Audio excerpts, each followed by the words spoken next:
ஸ்கூலில் படிக்குது கௌரின்ற பொண்ணு. அந்த பொண்ணுக்கு பாம்பு கடிச்சிருச்சுன்னு ஞாயிற்றுக்கிழமை கொண்டுட்டு வந்தேன். ஒழுங்கான ட்ரீட்மெண்ட் ஒழுங்காக கொடுக்கல. எங்கிட்டையும் எதுவுமே ட்ரீட்மெண்ட் ஒழுங்கு சொல்லவே இல்லை.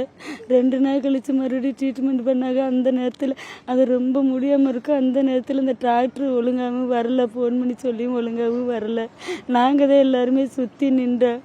ஒரு ஐஸ் வேட்டில் அந்த டாக்டர் கூட வந்து நிற்கலைன்னா என்ன சார்? எங்களுக்கு வந்து ஒழுங்கான ட்ரீட்மெண்ட்டே எதுவுமே கொடுக்காம தான் அந்த பொண்ணு போய் இறந்துருச்சு. இந்த பொண்ணுக்கு ஒரு வழியும் இல்லை. அந்த ஒரு பொண்ணை வச்சுக்கிட்டு தான் இருந்துச்சு. அந்த பொண்ணே மாற்றுத்திறனாளி பொண்ணு. என்ன செய்ய போகிறதுன்னு தெரியல சார். ஒழுங்கான ட்ரீட்மெண்ட்டே கொடுக்கல. எங்களுக்கு சொல்லவே இல்லை ஒழுங்காக. கடைசி நேரத்தில் தான் நீங்கள் மதுரை கூட்டிகிட்டு போகிறோன்னா கூட்டிகிட்டு போங்கன்னு கடைசி நேரத்தில் தான் சார் சொல்கிறாங்க. நான் என்ன செய்யணும்னு தெரியல.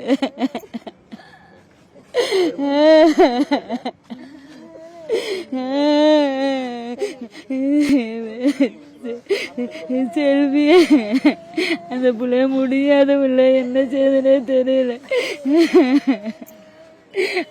மாற்றுத்திறனாளி பொண்ணு. அந்த பொண்ணை வச்சுக்கிட்டு தான் அந்த பொண்ணு இருந்துச்சு. ஒழுங்கான ட்ரீட்மெண்ட் அந்த நக்கில் அந்த நேரத்தில் உடனே டாக்டர் வரணும். வரவே மாட்டேன்றாங்க. ஐசி வார்டுன்னு பேரு.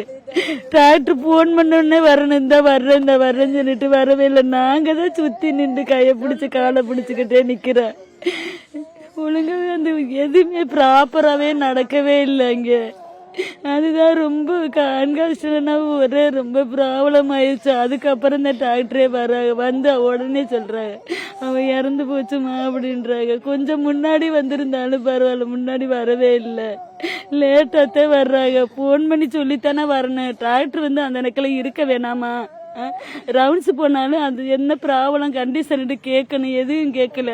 ஒரு நர்ஸு ஃபோன் பண்ணி சொல்லித்தான் அவங்க டாக்டரே வர்றாங்க.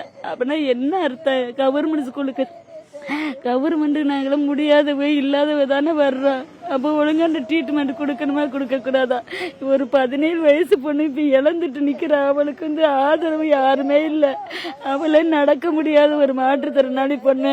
இப்படி இருந்தால் என்ன நாங்கள் எங்கேயும் முடியாதவ இல்லாதவள நாங்கள் எந்த ஆஸ்பத்திரிக்கு போகிறது? ஒழுங்கான இத்தனை நாள் 8 நாள் நடந்திருக்கு ட்ரீட்மெண்ட்.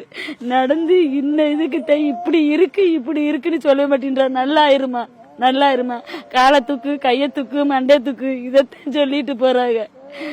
கூப்பிட்டு என்னென்ன ப்ராப்ளம் உங்களுக்கு முடிவுன்னா கவர்மெண்ட் பெரிய ஆஸ்பத்திரி அங்கே மதுரையிலாச்சும் கொண்டுட்டு போங்கம்மான்னு சொல்ல மாட்டேன்றாங்க.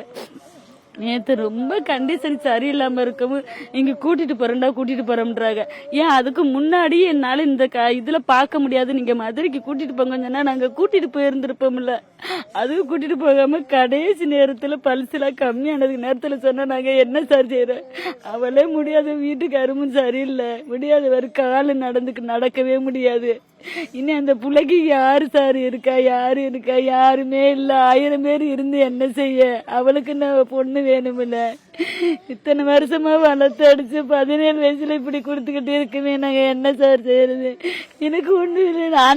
அன்னைக்கே சொல்லியிருக்கலாம், இந்த பொண்ணு வந்து முடியாது, நீங்க வேற எங்கேயாச்சும் சேருங்கன்னு சொல்லியிருந்தா கூட நாங்க சேர்த்திருப்போம். பரவாயில்ல, இப்ப இம்ப்ரூவ்மெண்ட் இருக்குன்னு எங்களை இப்படி கொடுமை பண்ணி கொண்டுட்டு தானே சார் விட்டாயா?